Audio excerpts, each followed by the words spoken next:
जय हिंद बच्चों। कैसे हैं आप सब? आशा करती हूँ आप लोग खूब स्वस्थ हैं, मस्त हैं और अपनी पढ़ाई में व्यस्त हैं बच्चों।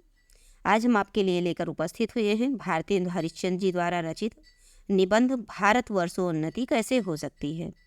ये बच्चों उस समय की घटना है जब ये बलिया के ददरी के मेले में जा रहे थे और वहाँ पर उनको भाषण देना था। उसी समय का लिखा हुआ ये निबंध है और इस निबंध में बच्चों लेखक ने अर्थात भारतेंद्र हरिश्चंद्र जी ने कुरीतियों पर काम बात किया है, अंधविश्वासों को त्याग करने की बात कही है, अच्छी अच्छी शिक्षा को प्राप्त करने की बात कही है, उद्योग धंधों को विकसित करने की बात कही गई है और बच्चों इसमें सहयोग और एकता पर बल देने की भी बात कही गई है और लोगों को आत्मनिर्भर रहने पर भी इस पे फोकस किया गया है। तो आइए बच्चों हम इसको ध्यान से पढ़ते हैं।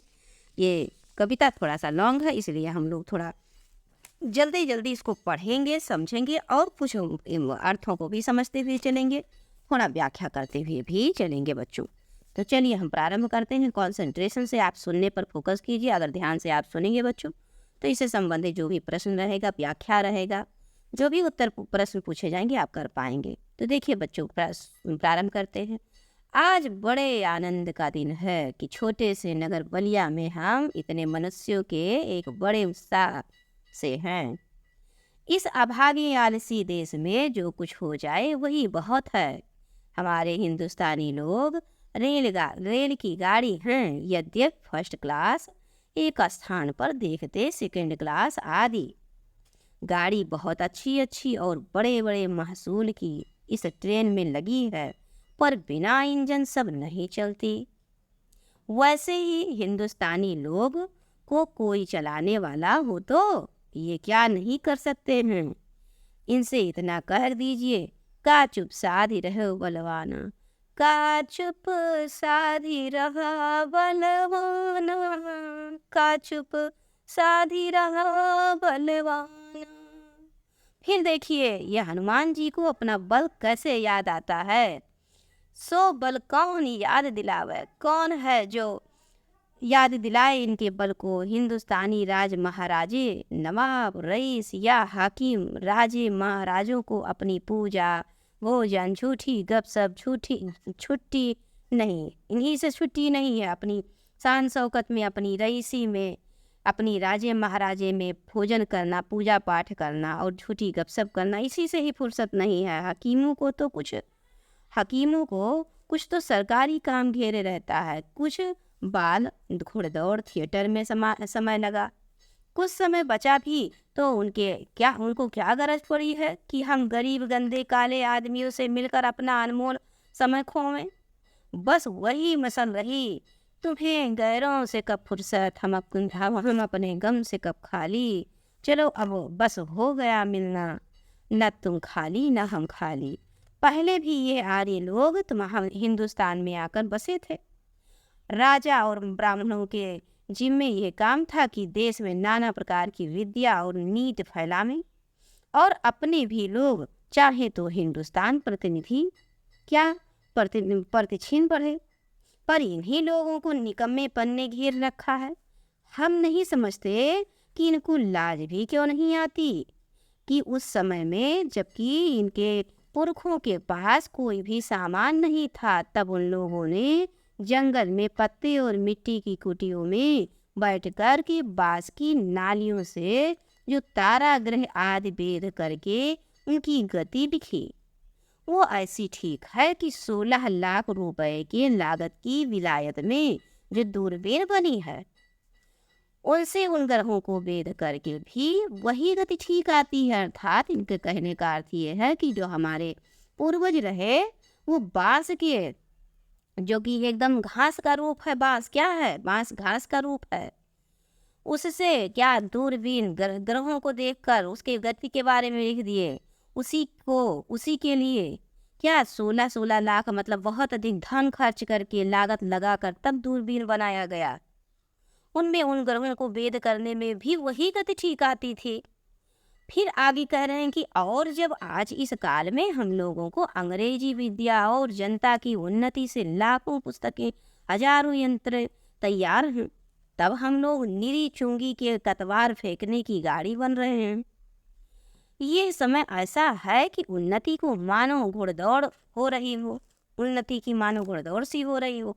अमेरिकन, अंग्रेज, फरासीस आदि तुर्की ताजी सब सरपट दौड़े जाते हैं। सबके जी में यही है कि पाला हम ही पहले छू लें। उस समय हिंदू काठियावाड़ी खाली खड़े खड़े टॉप से मिट्टी खोदते हैं। इनको और उनको जाने दीजिए। जापानी टट्टुओं को हाँफते हुए दौड़ते देख करके भी लाज नहीं आती। ये समय ऐसा है कि जो पीछे रह जाएगा फिर कोटि उपाय किए भी आगे न बढ़ सकेगा। इस लूट में, इस बरसात में भी जिसके सिर पर कमबख्ती का छाता है और आंखों में मूर्खता की पट्टी बांधी रहे हैं, उन पर ईश्वर का कोप ही रहना चाहिए। मुझको मेरे मित्रों ने कहा कि तुम इस विषय पर कुछ कहो कि हिंदुस्तान की कैसे उन्नति हो सकती है। भला इस विषय में मैं और क्या कहूँ। भागवत में एक श्लोक है, निर्देह माधम सुलभम सुदुर्लभम पल्लवम सुकल्पम गुरु कर्णधारम मयानुकूले नभः स्वातेरितम पुमान भवाब्धिम न तरेत सा आत्मा। भगवान कहते हैं कि पहले तो मनुष्य जन्म ही बड़ा दुर्लभ है, सो मिला है, और उस पर गुरु की कृपा और भी उस पर मेरी अनुकूलता, इतना सामान पाकर भी जो मनुष्य इस संसार सागर के पार न जावे उसका आत्महत्यारा कहना चाहिए उस ऐसे व्यक्ति को। वही दशा इस समय हिंदुस्तान की भी है। बहुत लोग ये कहेंगे कि हमको पेट के धंधे के मारे छुट्टी ही नहीं रहती। बाबा, हम क्या उन्नति करें? तुम्हारा पेट भरा है, तुमको दून की समझती सूझती है। ये कहना उसकी बहुत बड़ी भूल है। इंग्लैंड का पेट भी कभी यूं ही खाली था। उसने एक हाथ से अपना पेट भरा तो दूसरे हाथ से उन्नति के कांटों को साफ किया। क्या इंग्लैंड में किसान, खेतवाड़े, गाड़ी वाले, गाड़ीवान, मजदूर, कोचवान आदि नहीं हैं? किसी देश में भी सभी पेट भरे हुए नहीं होते, किंतु वह लोग जहाँ खेत जोते बोते हैं वहीं उसके साथ ये भी सोचते हैं कि ऐसी कौन नई फसल या मसाला बनावे जिसमें इस खेत में आगे से दूना अन्न उपजे। विलायत में गाड़ी के कोचवान भी अखबार पढ़ते हैं। जब मालिक उतरकर किसी दोस्त के यहाँ गया, उसी समय कोचवान ने गद्दी के नीचे अखबार निकाला और यहाँ उतनी देर कोचवान हुक्का पिएगा व गप करेगा, सो गप भी निकम्मी है। वहाँ के लोग गप में ही देश के प्रबंध छाटते हैं। सिद्धांत ये है कि वहाँ के लोगों का ये सिद्धांत है कि एक छिन भी व्यर्थ ना जाए। उसके बदले यहाँ के लोगों को जितना निकम्मापन हो उतना ही वो बड़ा अमीर समझा जाता है। आलस यहाँ इतनी बढ़ गई है कि मलूक दास ने दोहा ही बना डाला, अजगर करे न चाकरी, पंछी करे न काम, दास मलूका कह गए सबके दाता राम। चारों ओर आंख उठाकर देखिए तो बिना काम करने वालों की ही चारों ओर बढ़ती है। रोजगार कहीं कुछ भी नहीं, चारों ओर दरिद्रता की आग लगी हुई है। किसी ने बहुत ठीक ही कहा है कि दरिद्र कुटुंबी इस तरह अपनी इज्जत को बचाता फिरता है जैसे लाजवती बहू फटे कपड़े में अपने अंग को छिपाए जाती है। वही दशा हिंदुस्तान की है। मर्दमशुमारी की रिपोर्ट देखने से स्पष्ट होता है कि मनुष्य दिन दिन यहाँ बढ़ते जाते हैं और रुपया दिन दिन कम होता जाता है। सो अब बिना ऐसा उपाय किए काम नहीं चलेगा कि रुपया भी बढ़े, और वो रुपया बिना वृद्धि बढ़े ना बढ़ेगा। भाइयों, राजा महाराजों का मुंह मत देखो, मत ये आशा रखो कि पंडित जी कथा में ऐसा उपाय बतलावेंगे कि देश का रुपया और वृद्धि बढ़े। तुम आप कमर कसो, स्वयं कार्य करो, आलस छोड़ो, आलस को त्यागो। कब तक अपने को जंगली होश मूर्ख बोधे और डरपोकरे पुकरवाओगे? दौड़ो इस घुड़दौड़ में, जो पीछे पड़े तो फिर कहीं ठिकाना नहीं रह जाएगा। फिर कब राम जनकपुर आई हैं और अब की पीछे पड़े तो फिर रसातल ही पहुंचोगे।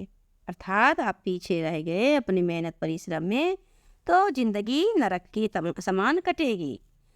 अब भी तुम लोग अपने को ना सुधारो तो तुम ही रहो, और वो सुधारना ऐसा भी होना चाहिए कि सब बात में उन्नति हो। मतलब हम जो बात करें, जो कार्य करें, उसमें उन्नति होता रहे। धर्म में उन्नति हो, घर के काम में उन्नति हो, बाहर के काम में उन्नति हो, रोजगार में उन्नति हो, शिष्टाचार में उन्नति हो, चाल चलन में उन्नति हो, शरीर में बल में उन्नति हो, समाज में युवा में वृद्ध में उन्नति हो, स्त्री में पुरुष में, अमीर में गरीब में उन्नति हो बच्चों। और देखिए भारतवर्ष की सब अवस्था, सब जाति, सब देश में उन्नति करो। सब ऐसी बातों को छोड़ो जो तुम्हारे इस पथ में कंटक हों। ऐसे सब चीज को त्याग दो जो तुम्हारे रास्ते में रुकावट हों। चाहे तुम्हें लोग निकम्मा कहे या नंगा कहे, क्रिस्तान कहें या भ्रष्ट कहें, तुम केवल अपने देश की दीन दशा को देखो और उसकी बात मत सुनो। अपमानम पुरस्कृत्य मानम कृत्वा तु पेरिष्यता सर्व कार्यम साधेत धीमान कार्य ध्वंसो ही मूर्खता। जो लोग अपने को देश ही तैसी लगाते हैं वो अपने सुख को होम अर्थात हवन करके, अपने धन और मान का बलिदान करके कमर कस के उठो। देखा देखी थोड़े दिन में सब हो जाएगा। अपनी खराबियों के मूल कारण को खोजो, अर्थात अपनी कमियों को ढूंढो और उसे स्वयं ही दूर करो। कोई धर्म की आड़ में, कोई देश की चाल की आड़ में, कोई सुख की आड़ में छिपे हैं। उन चोरों को वहां से पकड़कर लाओ, उनको बांधकर कैद करो। इस समय जो जो बातें तुम्हारी उन्नति पथ की काटा हो उनकी जड़ खोद कर फेंक दो। अब ये प्रश्न होगा कि भाई हम तो जानते ही नहीं कि उन्नति और सुधारना किस चिड़िया का नाम हो, किसको अच्छा समझें, क्या लें क्या छोड़ें। तो कुछ बातें जो भी इस शीघ्रता से मेरे ध्यान में आती है उनको मैं कहता हूँ और सुनो। तो लेखक देखिए बच्चों क्या कहते हैं उन्नति के बारे में, हमें भी ध्यान से सुनना चाहिए। सब उन्नतियों का मूल क्या है? धर्म है। इससे सबसे पहले धर्म की ही उन्नति करनी उचित है। देखो अंग्रेजों की धर्मनीति राजनीति परस्पर मिली है, इससे उनकी दिन दिन कैसी उन्नति है उनको जाने दो। अपने ही यहाँ देखो, तुम्हारे यहाँ धर्म की आड़ में नाना प्रकार की नीति, समाज गठन, बैठक और आदि भरे हुए हैं। दो एक मिसाल सुनो, यही तुम्हारा बलिया का मेला और यहाँ स्थान क्यों बनाया गया, जिसमें जो लोग कभी आपस में नहीं मिलते 10-10, 5-5 कोस से वह लोग एक जगह एकत्र होकर आपस में मिले हैं, एक दूसरे का दुख सुख जाने, गृहस्थी के काम की वो चीज़ों जो गांव में नहीं मिलती यहाँ से ले जाएं। एकादशी का व्रत क्यों रखा है, जिसमें महीने में 2-1 उपवास लें, शरीर शुद्ध हो जाए।